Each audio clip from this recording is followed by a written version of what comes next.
In Live on Live this Monday, we're going to take a look ahead at the One Planet Summit that will be hosted by French President Emmanuel Macron in New York this Wednesday, on the sidelines, of course, of the UN General Assembly that's taking place there this week.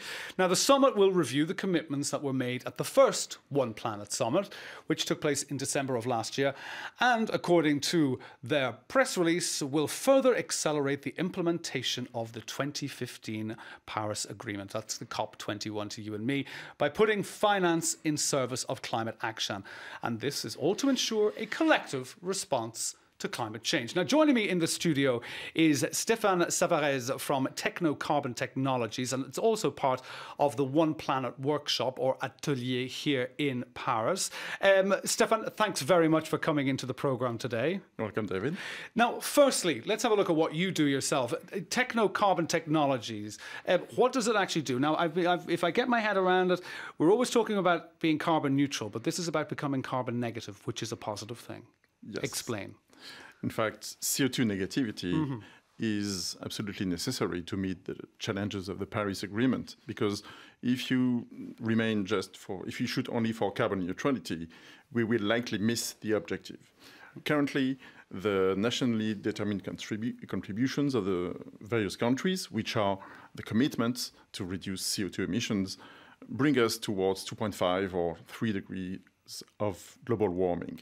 And this might be catastrophic. So we want to avoid that. If you want to avoid that, you have to shoot well under the +2 degree threshold. And this means that you're better off shooting for +1.5 degrees.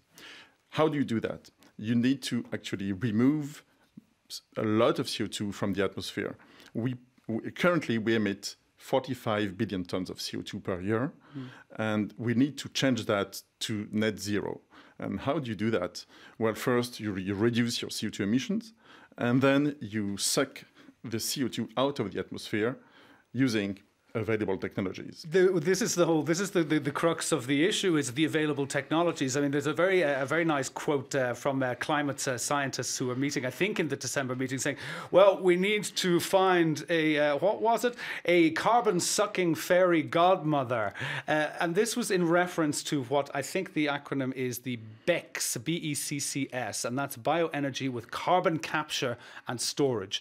Now, this is basically planting, sucking things in, but also burning fuel and burying it. Is that how it works? How does this BECCS system work? And is it actually viable? Explain it to us.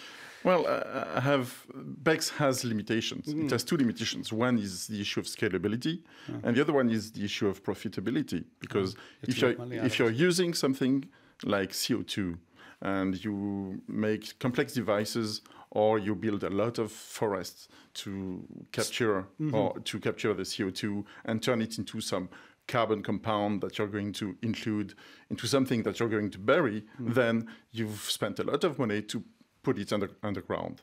And this is not going to make it. I mean, there will be some of that, but it will never scale up, because scalability depends on sustainability. Sustainability needs three things. First, it has to be socially responsible, it has to be economically viable, and it has to be environmentally friendly. And you mentioned scalability. Basically, you're talking about the size of what is needed to suck everything in. So what is the size that we need?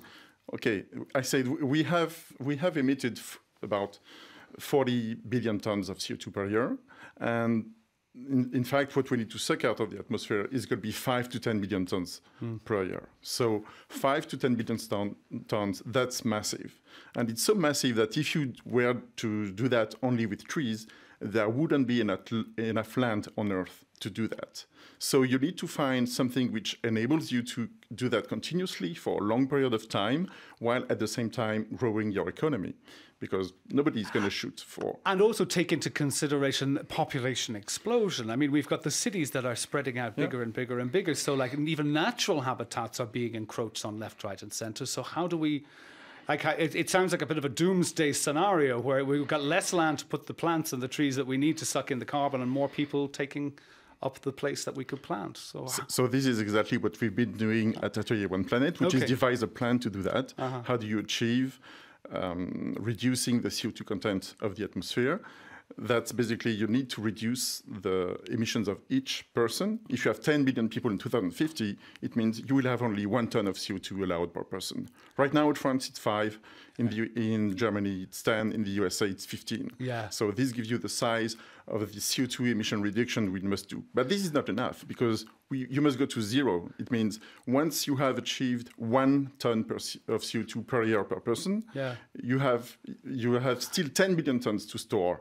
And this is when the CO2 negativity is indispensable. And what about? I mean, well, what is the take? I mean, this is the main question. Then, is it now that you are investigating ways to make it carbon neutral, or even, sorry, I say carbon negative? This is the most thing.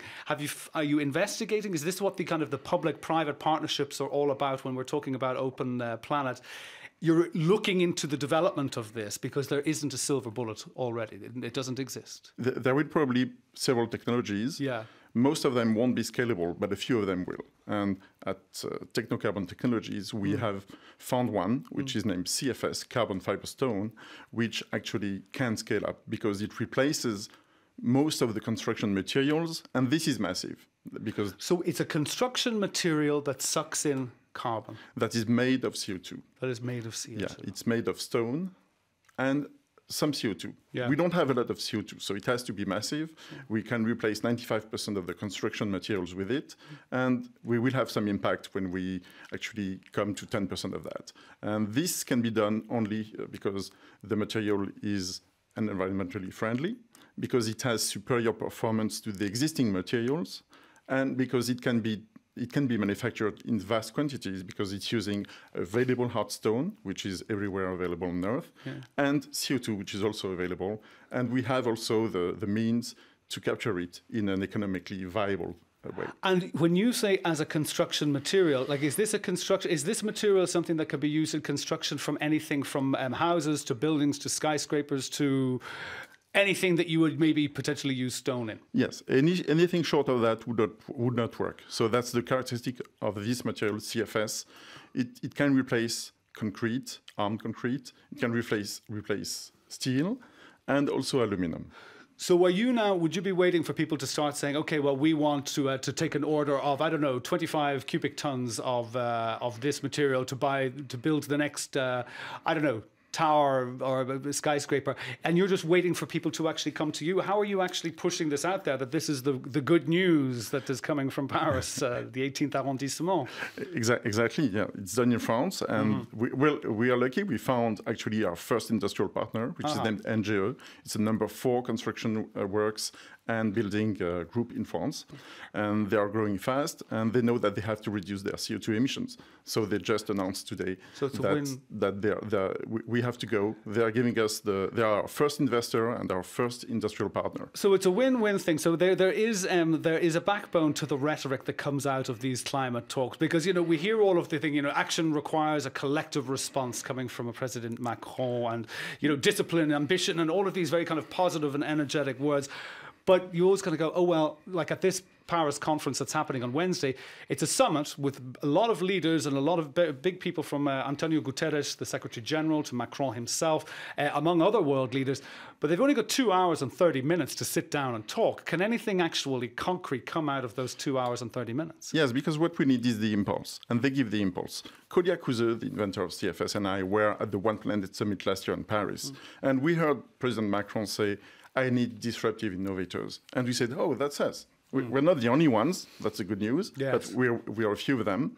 And this is what we need to hear, because that gives us the courage to build new companies that can actually achieve that. And the entrepreneurs and the public elected officials, they need to hear that the political leaders support that, so that they know that when we need money and we ask for it, we will get it. Now, this meeting, the second Open One Planet Summit, is taking place this Wednesday in New York. First one was here in December. Now, quick question: like, you're very, very heavily involved in this kind of in the practicalities of One Planet, but How much of an impact has the US withdrawal from COP21 had on, let's say, the rollout of these commitments to combat climate change? Well, I was there at COP22 in Marrakesh when the elections happened, and it was really flabbergasting. Like from one day to the next, the US became from climate leader to a missing country. Climate failure, And actually, it won't be that bad if it doesn't last for too long. But if it were to last for longer than 2, 3, 4 years, then it would really hit the climate leadership. Right now, the local governments in the USA have been able to cope and to compensate for the loss of federal government. Indeed. But it won't last. It's very difficult. We were actually reporting on that last week. But I mean, also, what kind of message did Donald Trump pulling out of the Paris Accord send to other signatories who are struggling to keep up to the, keep up with their commitments? And then they could kind of say, oh, well, I see his point. This will be bad for our economy, and they can't reach the goals. Well, I mean, has he set a precedent, or has everybody else really gotten behind it?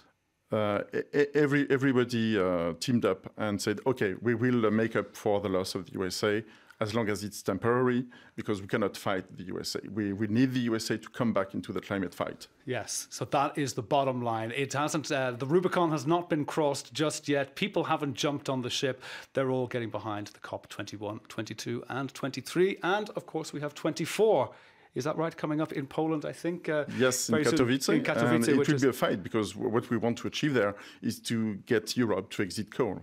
Excellent. And there we go. That'll be in Katowice, Poland. And we have run out of time. I have to say it like that. And that is Stephan Savarese from One Planet and Techno Carbon Technologies.